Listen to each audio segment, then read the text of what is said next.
एउटा Indian movie छ water भन्ने जोन अब्रामको, जुन चाहिँ 2007 रिलिज भएको थियो र त्यसको होल सेट चाहिँ श्रीलङ्कामा सुट भएको थियो।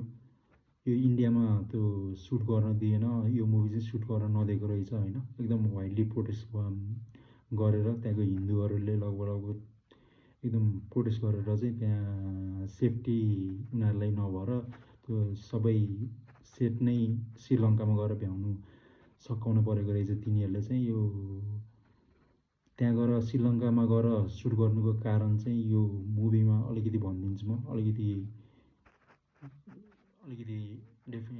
डिस्क्राइब गरिदिन्छु। मुभी चाहिँ कताबाट सुरु हुन्छ भन्दाखेरि एउटा सानो बच्ची हुन्छ होइन, उसको विवाह चाहिँ एउटा लगभग 51-52 नै क्रस भएको एउटा पुरुषसँग गरिदिएको हुन्छ। अनि उसको बुढा चाहिँ चाँडै नै डेथ हुन्छ, ऊ लगभग 8-9 वर्षको हुँदाखेरि नै होइन। अनि त्यसपछि चाहिँ उसलाई विधवा आश्रममा गएर राख्छ होइन। विधवा आश्रममा गएर राखेपछि चाहिँ उसले त्यहाँ हिरोइनको नाम चाहिँ लिजा रे भन्ने हो एक्चुअलमा। अनि उसको त्यो मुभीमा चाहिँ नाम समथिङ कल्याणी नै हो क्या, कल्याणी भन्ने हुन्छ। अनि त्यो फुच्चीले चाहिँ उसलाई गएर भेट्छ होइन। अनि त्यसपछि केही समयपछि चाहिँ त्यो सहरमा जोन अब्राम आउँछ होइन, उसको घर त्यहीँ हुन्छ। अनि जोन अब्राम आएपछि चाहिँ उसले पहिलो भेटमै त्यो हिरोइनलाई लिजा रे यानि कि कल्याणीलाई देख्छ। अनि उसले मन पराउन थाल्छ। मन पराएपछि चाहिँ ऊ दैनिकी त्यही बाटो हिँड्दाखेरि चाहिँ उसलाई देख्छ, बोल्ने कोसिस गर्छ। अनि एकचोटि चाहिँ उसले कल्याणी भन्नेले सानो चिठी पनि लेखेर दिएको हुन्छ उसलाई होइन। उनीहरूको यताउति भेटघाट हुन थाल्ने, कुराकानी गर्न थाल्ने भइसकेको हुन्छ। तर वास्तविक चाहिँ के हुन्छ भने खास गरी उनीहरूले चाहिँ आज त्यो वृद्धाश्रम चाहिँ त्यहाँको पण्डित त्यो वाराणसी रिभरको साइडतिरको त्यो त्यहाँको हिन्दू समथिङहरूले चाहिँ होइन एज अ सेक्स वर्कर होइन, एज अ यौन कर्मीहरू आफ्नो घरमा बोलाउने त्यस्तो गरिरहेको हुन्छ तिनीहरूलाई चाहिँ होइन, त्यो वृद्धाश्रमको महिलाहरूलाई होइन। त्यहाँको एउटा सेटले त्यहाँ लिएर गएर महिलाहरूले त्यहाँ लिएर गइदिने त्यस्तो गरेर हुन्छ। अनि त्यसपछि चाहिँ अनि त्यही क्रममा चाहिँ अनि जोन अब्रामले चाहिँ अब म तँलाई बिहा गर्छु भनेर उसलाई प्रस्ताव राख्छ। अनि ऊ मान्छ पनि होइन। अनि त्यसपछि लिएर अनि उसलाई आफ्नो घर लिएर जान्छु, अब म तँलाई मेरो घर लिएर जान्छु भनेर जोन अब्रामले हिरोइनलाई भन्छ। अनि हिरोइन उसँग जान तयार हुन्छ होइन। अनि जब नाउ चलाइरहेको हुन्छ नि, डुङ्गा चलाइरहेको हुन्छ नि होइन, डुङ्गा चलाउँदै गर्दा चाहिँ उसले जोन अब्रामले चाहिँ आफ्नो घर देखाउँछ। उसले आफ्नो घर देखाएपछि चाहिँ मलाई तुरुन्तै मेरो वृद्धाश्रममा फिर्ता लिएर गइदियो भनेर भन्छ होइन। अनि किन भन्छ होइन मलाई, अनि हिरोइनले चाहिँ कल्याणीले चाहिँ जसरी भयो मलाई विधवा आश्रममा फिर्ता लिएर गइदियो भनेर भन्छ। अनि उसले विधवा आश्रममा गएर फिर्ता लिएर गइदिन्छ। अनि हिरोइनले छुट्टिने बेला चाहिँ के भन्छ भने त तेरो बाउसँग गएर सोध, अनि सत्यता थाहा पाउँछ भन्छ होइन। अनि उसले चाहिँ जोन अब्रामले चाहिँ आफ्नो बाउलाई गएर सोधेको हुन्छ कि मैले कल्याणी भन्नेलाई मन पराउँछु, मैले उसलाई लिएर आउन चाहिरहेको थिएँ घरमा, तर उसले चाहिँ आउनै मानेन यहाँ, किन भनेर सोद्धाखेरि तैँले जसलाई लिएर आउन खोजिरहस् ऊ अलरेडी मसँग लिङ्क भइसकेको केटी हो, मसँग इन्टिमेट भइसकेको केटी हो भनेर भन्छ होइन। त्यति भनेर सुन्ने बित्तिकै अनि ऊ अलिकति डिस्ट्र्याक्ट हुन थाल्छ होइन। अनि अझै त्यो भएपछि नि अनि त्यसको बाउले के भन्छ अझै भने त्यहाँ एज अ सेक्स वर्कर उसलाई हाम्रो घरमा राख्न सक्छस् भनेर नि भन्छ कि।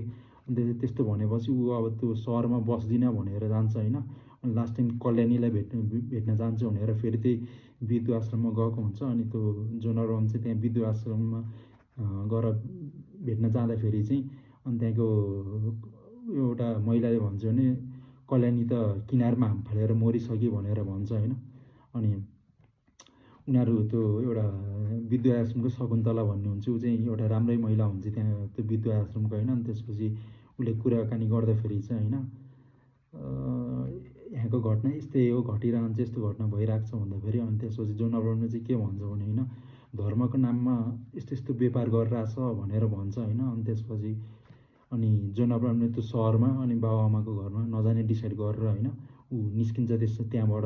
अनि त्यसपछि ट्रेनमा गएर बसिरहेको हुन्छ, ट्रेनलाई कुरिरहेको हुन्छ। अनि ट्रेनलाई कुर्दा अनि त्यसपछि उता विधवा आश्रममा चाहिँ के हुन्छ भने अनि त्यो हाम्रो जुन चाहिँ फुच्ची थियो नि फुच्चीलाई नै बेचिदिने कुरा चल्छ कि त्यो विधवा आश्रमबाट होइन त्यो कुन चाहिँ व्यापारीलाई कुन चाहिँ बिजनेसम्यानलाई बेचिदिने कुरा चल्छ होइन अनि त्यत्तिकैमा शकुन्तलाले थाहा पाउँछ कि त्यसलाई चाहिँ एउटा कुन चाहिँले बेच्न लिएर गइरहेछ भन्ने होइन अनि ऊ खोज्न निस्किन्छ खोज्न निस्किन्छ त्यो सानो बच्चीलाई उसको नाम चाहिँ समथिङ के हुन्छ अनि खोज्न निस्केपछि चाहिँ उसले बल्ल तल्ल भेट्टाउँछ होइन अनि जसले त्यसलाई बेच्न लिएर गइरहेको थियो नि उसलाई चाहिँ लखड्छ होइन लखडेपछि चाहिँ उसले चाहिँ के गर्छ भने त्यो बच्चीलाई होइन कोही छ उसलाई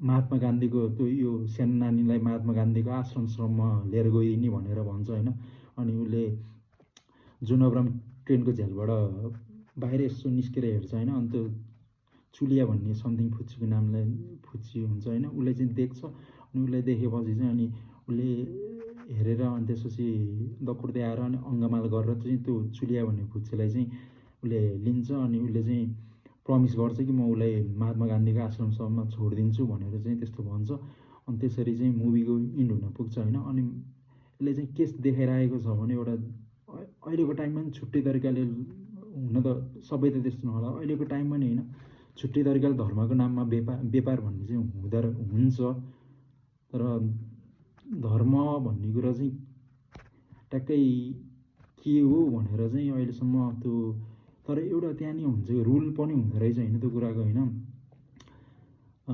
त्यो विधवाहरूले चाहिँ के रुल हुँदो रहेछ भने होइन एउटा विधुवै भइसकेपछि उसले चाहिँ होइन कि उसको बुढाको भाइलाई बिहा गर्न पर्यो कि सती जान पर्यो होइन कि जिन्दगीभर वृद्ध आश्रममै जिन्दगी बिताएर बस्नु पर्यो अनि एउटा रुल नै हुँदो रहेछ कि त्यो विधुवैले चाहिँ होइन त्यो उसको बुढाको देहान्त हुने बित्तिकै होइन अर्को विवाह नै गर्न